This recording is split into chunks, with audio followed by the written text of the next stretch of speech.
사실 이제 사내 게시판에 옛날 같으면 이제 그런 걸 또 많이 안 올리는데 요새는 이제 그 좀 직접적인 비판글도 좀 많이 올라오기도 하고 특히 이제 블라인드 같은 경우에 이제 이런 좀 훨씬 강한 비판의 글이 좀 많이 올라오는데 몇 개 좀 찾아봤거든. 첫 번째는 뭐 진짜 위기다. 모든 유튜버 뭐 모든 커뮤니티 댓글 다 뭐 삼성 화물 같다 이런 얘기를 한다. 뭐 이렇게 지금 그래가지고 어떻게 보면 좀 좌절하고 있는. 이제 나는 이제 이런 글을 쓰시는 분이 진짜 사실은 어떻게 보면은 애사심 있는 분이라고 좀 생각을 하거든. 이제 그래서 정말 이제 자부심을 가지고 일하고 있었는데 이 밖에서 이런 취급을 당하는 게 마음이 안 좋은 거지. 요게 예전에는 그 아무리 역대 뭐 최고 뭐 실적, 최고 순위 뭐 이런 얘기 나와도 내부에서는 매번 기억나겠지만 위기다, 위기다 그랬잖아요. 그렇지. 이제 그 퇴장님이 항상 위기라고 했었어. 항상 위기라고 그랬지. 근데 요즘에는 외부에서 위기라고 해. 맞아. 이런 적이 없었어. 음.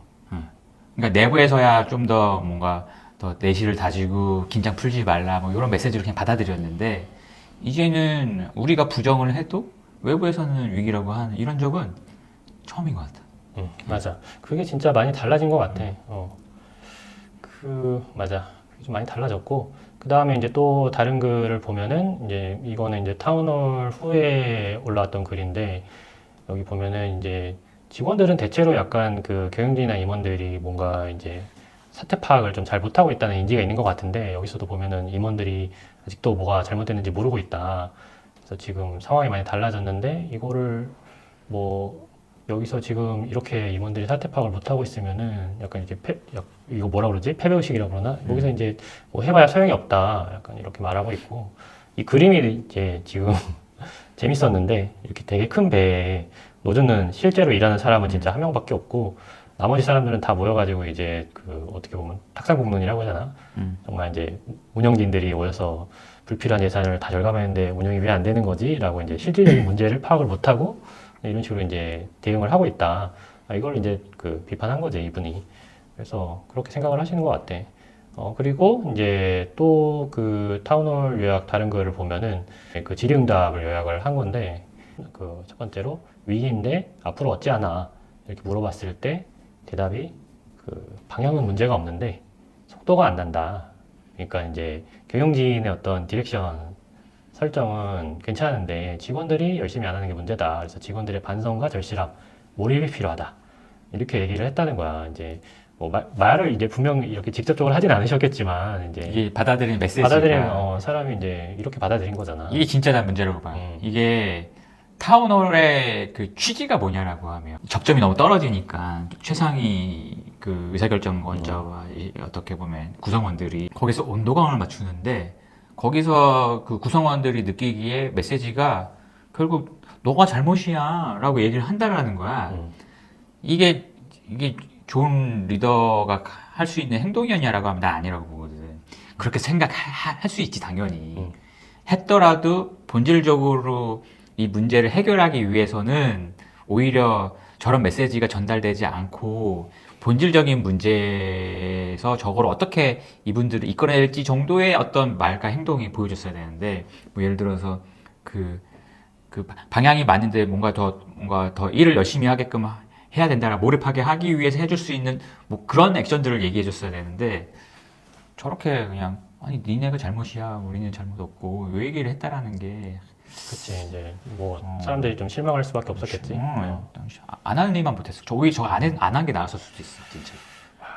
그리고 이제 두 번째 이제 여기 보면은 회사에 대한 신뢰가 무너졌는데 어떻게 이거를 회복을 할 거냐 이렇게 물어본 건데 이제 대답이 부서 간 소통 항목을 임원 MBO로 넣겠다.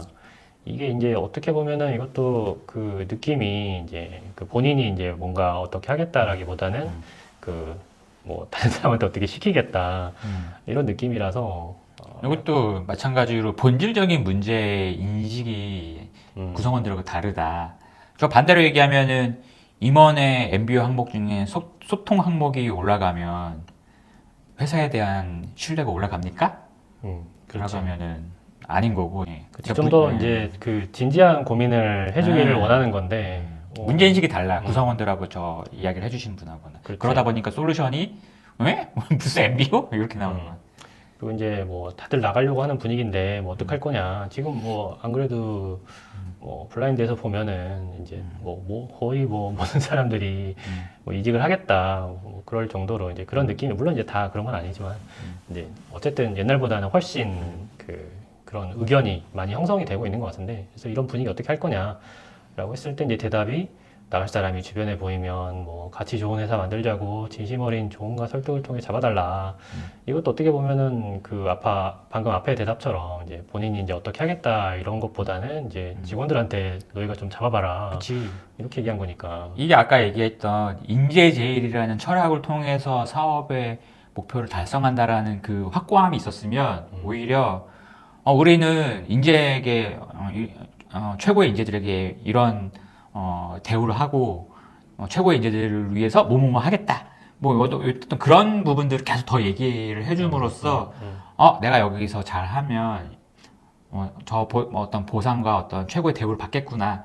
그런 부분들이 결국 신뢰로 연결되고 이렇게 탁탁탁 상위 그 미션과 비전과 철학까지 착착착 갈 텐데 저거 아까 얘기한 대로 고등이 얘기한 대로 니네들이 해줘야지 옆에서 이 얘기만 하고 있고 본인이 해야 할 걸 얘기를 안 해요. 가장 큰 권한과 책임이 있는 사람이. 그래, 마지막 이제 신뢰가 질문과 방금 딱 가겠어, 그것처럼 이제 보상이 없는데 뭐 어떻게 경쟁사 대비 보상이 좀 부족하다는 얘기지. 이제 어떻게 할 거냐 하는데 보상에 이제 한계가 있는 건 여러분이 더 잘 알 것. 이것도 이제 실망스러운 좀 대답이었겠지. 다 알죠. 아니까 물어본 거 아니야. 어떻게 할 거냐고. 그러면은 뭐 예를 들어 뭐 반도체 10년 사이클에 따라 뭐뭐뭐에 따라 뭐 우리는 뭐 요걸 이렇게 탄력적으로 바꾸겠습니다라든지 아니면 지금 상황에 따라서 보상 체계를 뭐뭐뭐 함으로써 아까 얘기했던 인재데일이라는 철학을 위해서 가장 그러니까 성과가 좋은 어떻게 보면 인재들에 대해서 더 큰 보상을 줄 수 있게끔 뭐 하겠습니다라든지 그거에 대한 그걸 바꿀 수 있는 사람에게 어떻게 바꿀 수 있는지를 물어보는데 다시 질문한 사람한테 문제인식이 있는 것 듯한 메시지를 했다. 물론 그건 있어요. 이 워딩이 이렇게 표현은 안 했겠지만 받아들인 사람이 이렇게 받아들였다라는 게 문제인 거고 그렇지. 이렇게 받아들이게끔 메시지를 만들었다라는 게 잘못인 거고. 어떻게 이것도 이제 소통에 문제가 있다고 얘기를 할 수도 있겠지. 그래서 이제 또 다른 재밌는 글을 찾았는데 이게 이병철 회장이 강조한 경영자의 조건 7가지라는 게 있더라고. 그래서 몰랐는데 덕망을 갖춘 훌륭한 인격자여야 한다. 이게 첫 번째. 두 번째, 탁월한 지도를 갖고 있어야 된다. 세 번째, 신망을 받는 인물이어야 한다. 네 번째, 창조성이 풍부한 인물이어야 한다. 다섯 번째, 분명한 판단력이 있어야 한다. 여섯 번째, 추진력이 있어야 한다. 일곱 번째, 책임을 질 줄 알아야 된다.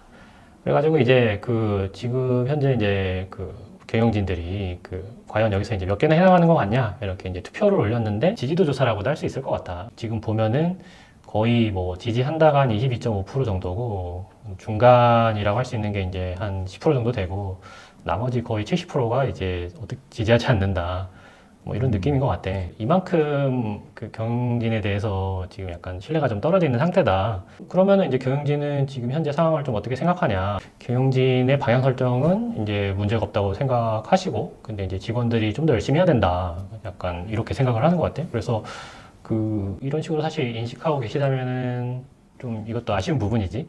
왜냐면 이제 사실은 이제 회사에서 야근이 옛날하고 확실히 줄어든 거는 맞는데, 옛날엔 진짜 야근 많이 했는데 지금은 야근 주말 때도 출근도 잘 안 하고 거의 안 하지. 이제 이게 이렇게 변하게 된 원인이 회사에서 적극적으로 이렇게 해야 된다라고 했기 때문에 이제 직원들이 다들 어떻게 보면 방침에 맞춰가지고 이게 지금 많이 줄여놓은 거잖아.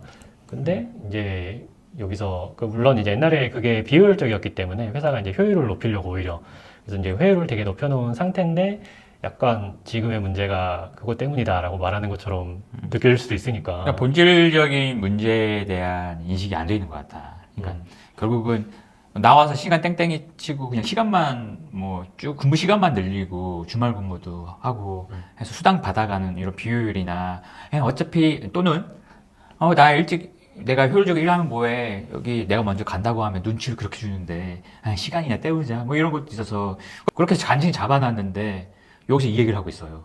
그러면 이제 중간에 이 허리들도 회사 뭐지? 어떤 방침이 어떤 방향으로 가면 왜 이랬다 저랬다 하지?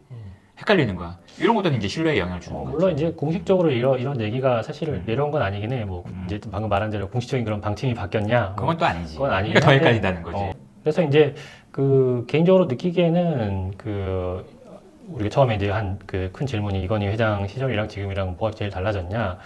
라고 생각을 해보면은 이제 내가 느끼기에는 그 리더십 부분이 좀 많이 달라진 것 같다. 옛날에는 이제 뭐 경영진이 좀 크게 감시받는 어떤 감시를 하고 견제를 하는 그 강력한 리더십이 있었기 때문에 이제 그 경영진도 되게 항상 긴장하면서 하는 그런 느낌이 있었는데 뭐 지금도 아마 열심히 당연히 본인들 하시겠지만은 그냥 이건 어쨌든 개인적인 느낌이니까 느끼기에는 그 옛날만큼의 어떤 그런 견제가 없는 느낌이다. 견제를 좀 받지 않는 느낌이다. 이게 나는 견제라는 키워드가 중요한데 우리가 오늘 이 이야기를 했을 때 아니 왜 이건희 회장님만큼 못하세요? 이게 아니거든.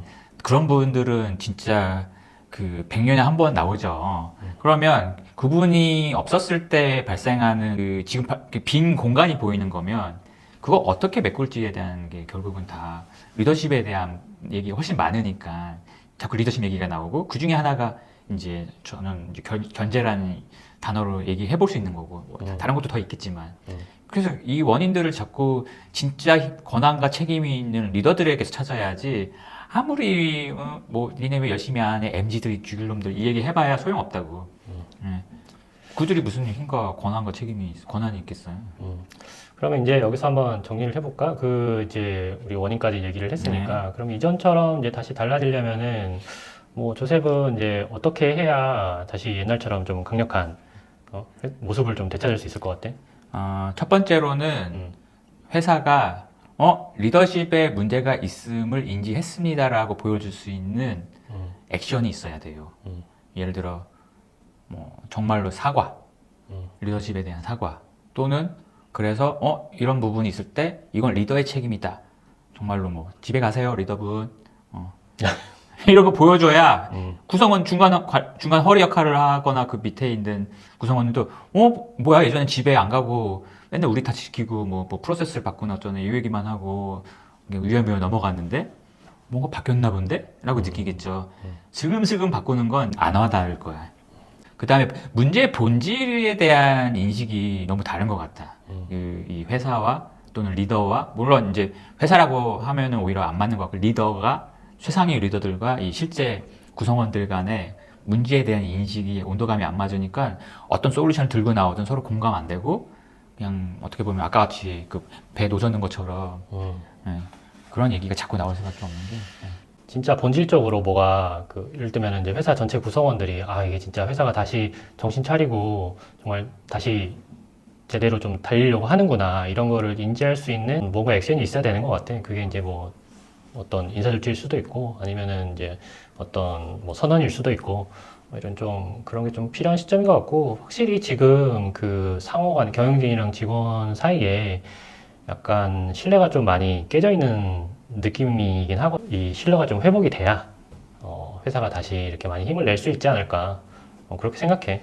여기 블라인드에 비판하는 사람들도 그렇고 난 아마 다 애사심이 있는 분들이라고 생각을 하거든. 나도 이제 좀 회사가 진짜 잘 됐으면 좋겠으니까 뭐 어떤 문제점이라든가 이런 걸 좀 인식하고 다시 한번 해보자는 취지에서 얘기를 하는 거고 그래서 그런 부분이 좀 잘 됐으면 좋겠어.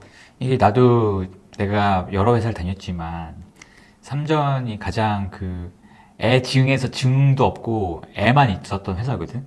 그리고 그 당시 같이 다닐 때 구성원들 너무 좋았고 뭐 한참 이제 좋을 때 들어가서 그럴 수도 있지만 그래서 이게 지금 퇴사한 지금 시점에서도 이 얘기를 진짜 하고 싶은 게 왜 이렇게 지난 10년간 망가졌지? 이게 너무 안타까워 사실. 네, 여기까지 이제 최근 이슈가 되고 있는 그 삼성전자 위기에 대해서 왜 이렇게 되었는지 이제 일개 직원이 이제 직원들의 생각을 이야기해 보았고요. 아마 이제 공감이 되는 부분도 있고 아닌 부분도 있을 텐데 여러분들은 또 어떻게 생각하는지 궁금하고요. 그다음에 댓글로 의견 남겨주시면은 다시 한 번 더 이야기할 수 있는 기회가 있을 것 같아요.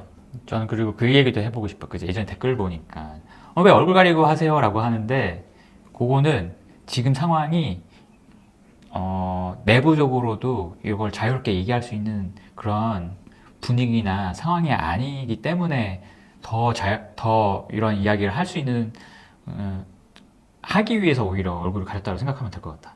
사실 내부적으로 건전하게 이런 소통할 수 있는 환경이면 굳이 얼굴 가리고 안 해도 되죠. 자, 그럼 좋은 하루 보내시고요. 구독과 좋아요 부탁드립니다. 바이. 바이바이.